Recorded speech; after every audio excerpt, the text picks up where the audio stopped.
આપણે હવે શાક તૈયાર છે।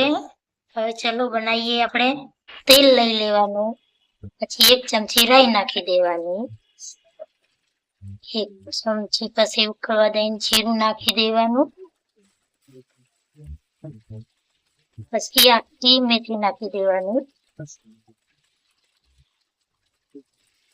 લસણ નાખી દેવાના,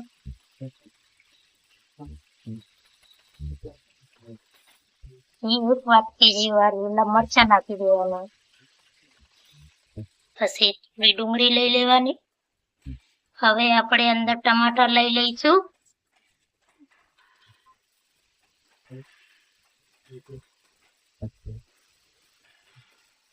બરાબર કરી નાખવાનું।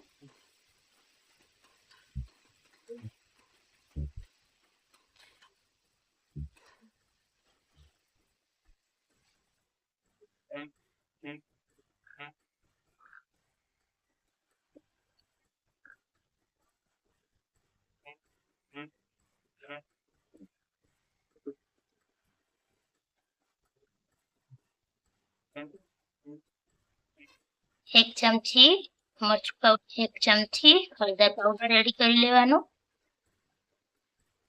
1 ચમચી ધાણા પીસેલા એડ કરી લેવાના,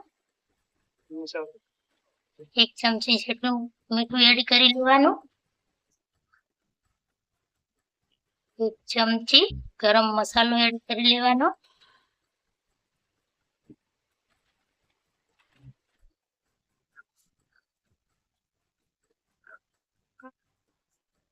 હવે 1 ગ્લાસ અંદર પાણી ઉમેરી નાખવાનું,